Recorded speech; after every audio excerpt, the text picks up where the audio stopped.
Time आहे अक्का, विचार करा पक्का, आणि तुम्हाला जे पटतंय त्यावरच मारा तुम्ही शिक्का, असं म्हणता म्हणता या प्रचाराची रंगत जी ती वाढत चाललेली आहे. मंडळी, जे आपल्याला पटतंय, जो आपला मूड आहे, त्या मूडप्रमाणेच खरं तर आपण आपलं मतदान करणार आहोत आणि हव्या त्याच व्यक्तीला, म्हणजे ज्याने आपल्यासाठी केलंय की जो आपल्यासाठी करणार आहे त्याला आपण निवडून आणणार आहोत. पण असं प्रचार करता करता सगळ्यांच्याच घशाला कोरड पडली असणार.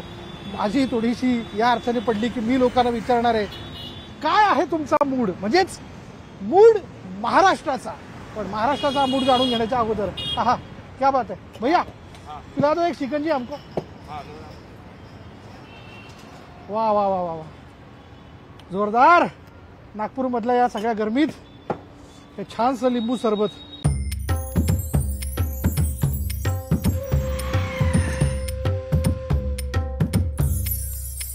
इलेक्शन जवळ आहे, महाराष्ट्राचं मूड काय? अब मैं क्या बता सकता हूँ, अपना मूड है ही नहीं अपना, अभी कोई अभी दिमाग काम नहीं करता. अच्छा, दिमाग काम नहीं करता है, फिर भी क्या माहौल लगता है? अब देखो बीजेपी का लगता. काकांना बीजेपीचा माहोल वाटतोय. राम राम, काय चाललं, बरं आहे का? काय मूड काय महाराष्ट्राचा? महाराष्ट्र में अच्छा है. हा, अच्छा है. कोण आहे का? कांग्रेस आएगी. काँग्रेस आहे की? काकाचं एक वेगळं मत आहे. आणखीन एक नागपूरकर आपल्या बरोबर भेटलेले आहेत. फुटपाथवाल्यांना सपोर्ट करतील तोच विजयी होऊन येईल. इलेक्शनचं वारं सुरू झालं ना. काय करायचं आहे इलेक्शन, आम्हाला काही जागाच नाही देऊन आले. यंदा बघा इलेक्शन आहे लोकसभेचं, मतदार यादीत तुमचं नाव तर असेल, होय ना? मग काय वातावरण आहे, काय माहोल आहे, मूड काय महाराष्ट्राचा? तुमचा मूड काय? मला काही माहित नाही त्याला. हा, पण काय अंदाज तुमचा? नाही काहीच सांगू शकत. तुम्हाला काय वाटतं कोण येईल? यायचं तर नरेंद्र मोदीच येईल. वा, सध्या आपल्या इथे देवेंद्र फडणवीस वगैरे आहे, हा. नितीन गडकरी जी आहे, हा. ते करतात आहे विकास. वा वा वा वा, अभी इलेक्शन आहे ना, अभी बात करायला पाहिजे ना, बोलायला पाहिजे की नाही? हा? चांगलं वाटलं आम्हाला. हा, चांगलं वाटेल की नाही? चांगलं वाटेल. मग सांगा बरं, काय महाराष्ट्राचा मूड? कोणी इथून तिकडे उडत आहे, बर. पण नागपूरचं आम्ही सांगू शकतोय. हा, तर नागपूरमध्ये गडकरीच्या पावर आहे, गडकरी साहेब येणार. येणार. नागपूरमधल्या या बर्डी मार्केटमध्ये आल्यानंतर वेगवेगळी जनतेची वेगवेगळी मतं, म्हणजे सर्वसामान्य कष्टकरी हॉकर्सपासनं तर सर्वसामान्य जनतेपर्यंत रस्त्याने येता जाता ती व्यक्त करतात. आणखीन काही लोकांशी आपण बोलणार आहोत, जी असतील वेगवेगळ्या पक्षांशी निगडीत, जी व्यक्त करतील आपली मतं, आरोप प्रत्यारोप लावले जातील. विकास झालाय का? तो झाला असेल तर दृश्य स्वरूपात तो दिसायला हवा, आणि जर तो दिसतोय तर त्यामध्ये जर काही कमतरता असेल तर त्याबद्दल विरोधी पक्षाचं काय म्हणणं आहे हे देखील आपण जाणून घेऊयात थोड्याच वेळात आपल्या मूड महाराष्ट्राच्या या शो मध्ये.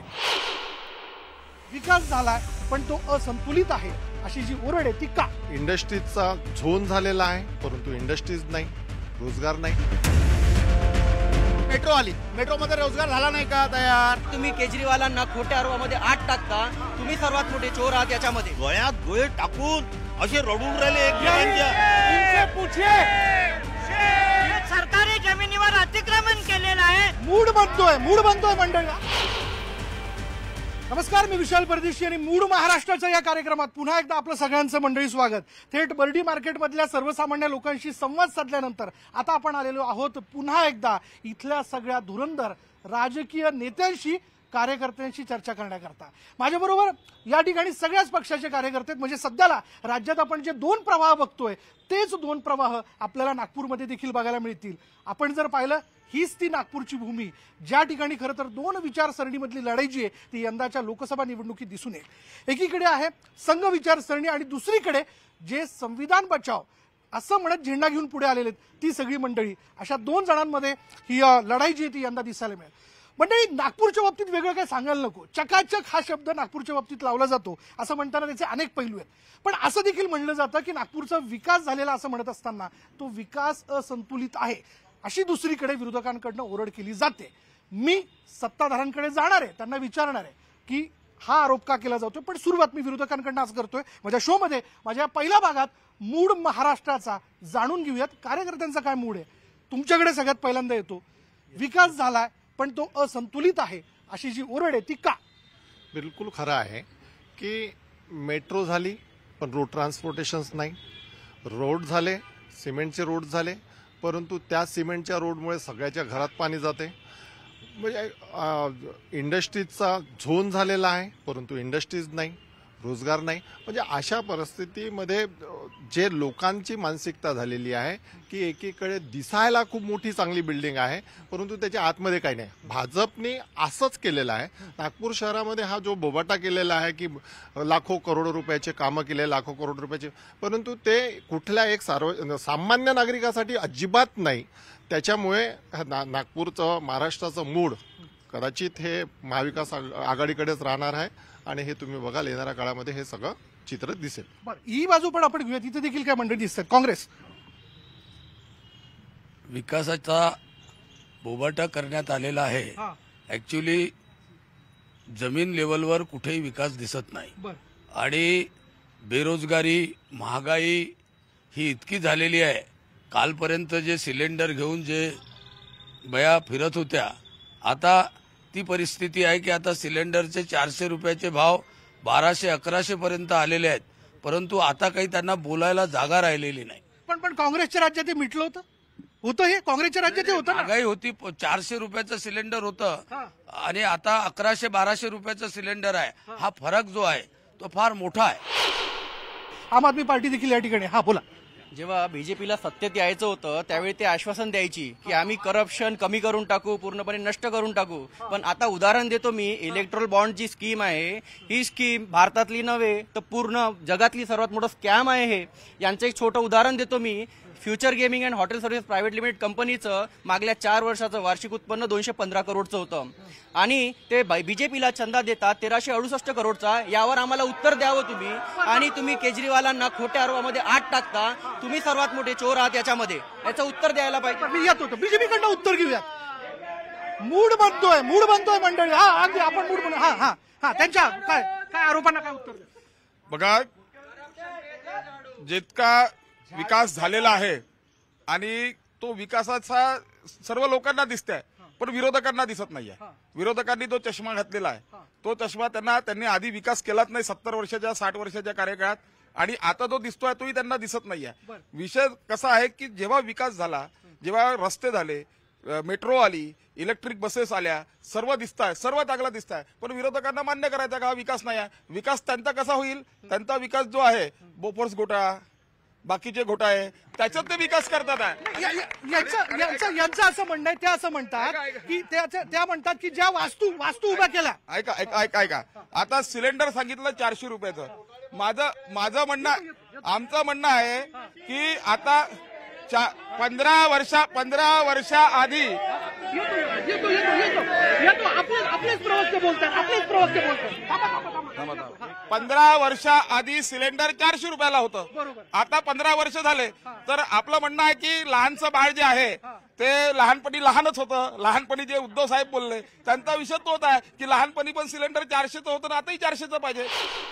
मला तुम्हाला विचारायचंय, दादांनी सभागृहात उभं राहून याच मुद्द्यांना घेऊन खरं तर टीका केली होती मोदी सरकारवरती, पण आज ते मात्र कौतुक करताना दिसतात. बिलकुल कौतुक करायला पाहिजे ना, कारण आप सारखी पार्टी भ्रष्टाचाराच्या विरोधात लढणारी या देशात कोणती पार्टी होती? आप. पूर्ण भारताच्या जनतेला रस्त्यावर कोणी आणलं होतं? आपने. आणि ते गळ्यात गळे टाकून असे रडून राहिले एकमेकांच्या. म्हणजे सगळ्यात मोठा भ्रष्टाचारी कोण झाला? काल एका कवीने काल एक गोष्ट बोलला की नागपूर शहरामध्ये पाऊस आहे.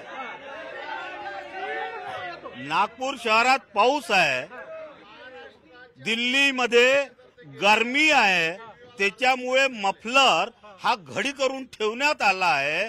आणि 2018 साली असं समजलं होतं की दारू इंजुरियस टू हेल्थ है, ते आज हे कळलं.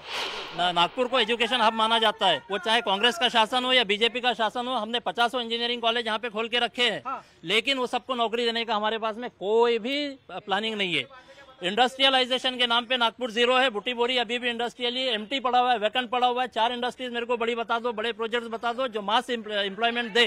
नहीं देते. हमारे महाराष्ट्र के सारे प्रोजेक्ट सारे प्रोजेक्ट जो है गुजरात जा रहे हैं। हमारे में इतनी ताकत नहीं है, हम में इतनी ताकत नहीं है कि हम हमारे नागपुर में वो प्रोजेक्ट्स को रिटेन कर सके। आप बोलोगे MIDC त्यातनं रोजगार युवा एवढा मोठा कार्यक्रम झाला इथे, गडकरी साहेबांनी सर्वात मोठा कार्यक्रम झाला। आता इथे महाराष्ट्रातला उद्योग उत्सव झाला आणि युनिव्हर्सिटीच्या ग्राउंडवर झाला। तुम्ही पाहिलं असेल सर्वात जास्त पिनाका सारखं रॉकेट आता नागपूरच्या बाजूला बनतं हे यांना माहिती नाही, म्हणजे किती आश्चर्याची गोष्ट आहे। सोलार इंडस्ट्री एवढी मोठी इथे आलेली आहे, 3000 कोटी रुपयाची गुंतवणूक आहे, यांना इंडस्ट्री दिसत नाही, त्याला आम्ही काय करू? युवक हा बोला इंडस्ट्रीज मध्ये जर पाहिलं जसं आम आदमी पार्टीचं म्हणणं आहे का बुट्टी बोरीमध्ये कुठेही इंडस्ट्रीज नाही आहे। स्पेसवूड, इंडोरामा, रिलायन्स ह्याच्याहून सारख्या मोठ्या इंडस्ट्रीज व small scale industry, Morarji industry, small scale, large scale सगळ्या मोठ्या इंडस्ट्रीज आणि नवीन युवकांना प्रधानमंत्रींनी भरपूरशे स्कीम्सच्या तहत तिथे जागा अलॉट करून एंटरप्रिनरशिप बंद हो गई थी मुरारजी, बंद हो गई थी, वापस चालू कराय। मी एकच सांगतो, हे रोजगार म्हणताय, 100 कोटीचे कामं नागपुरात झाले, मेट्रो आली, हे कामातच रोजगार आला तेव्हाच हे कामं झाले ना, मॅन पॉवर अवेलेबल झाला तेव्हाच हे कामं झाले ना। हे एकदम स्पष्ट उत्तर देतो की मेट्रो आली, मेट्रोमध्ये रोजगार झाला नाही का तयार? 100 कोटीचे कामं नागपूर शहरात झाले, रोजगार तयार झाला नाही का? आम आदमी पार्टी का जो विकास है वो विकास झाड़ू से दारू तक और गांधी से लालू तक।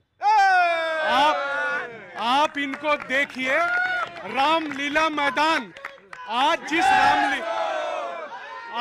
रामलीला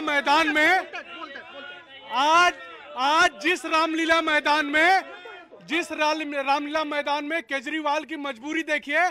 जिस रामलीला मैदान के अंदर उन्होंने जिनकी भ्रष्टाचारियों की फोटो लगाई थी, उन्हीं भ्रष्टाचारियों के गोद में बैठ करके कल वो अपनी मीटिंग कर रहे थे। नितीनजींनी म्हटलं त्यांनी रोजगार निर्मिती करून दिलेली आहे, इथं रोजगाराची काही कमतरता नाही असं म्हणतात।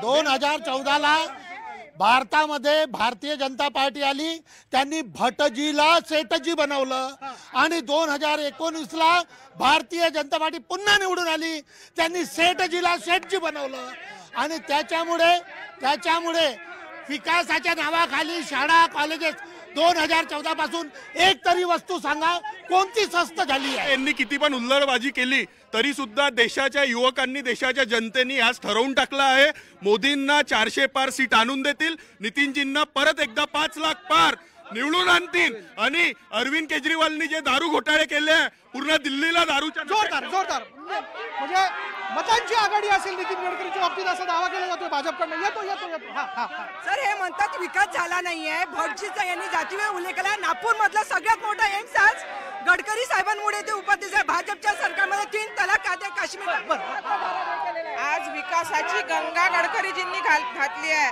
परत महिलांना आरक्षण मोदीजींनी दिलेलं आहे आणि देवेंद्रजींनी महिलांना एसटी बसमध्ये सूट दिलेली, असं कितीतरी विकासाचे काम आहेत जे केलेले आहे, समृद्धी महामार्गापासून।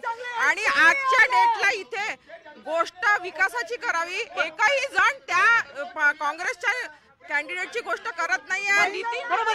बरोबर, विकास झाला असेल तो दृश्य स्वरूपात असतो, तो दिसतो, विजिबल असतो। आपण अधिक बोलणार आहोत, मी येणार आहे सगळ्यांकडे अधिक बोलणार आहोत, पण यानंतर वेळ झाली का ब्रेकची। ब्रेक नंतर पुन्हा एकदा जाणून घेऊयात मूड महाराष्ट्राचा।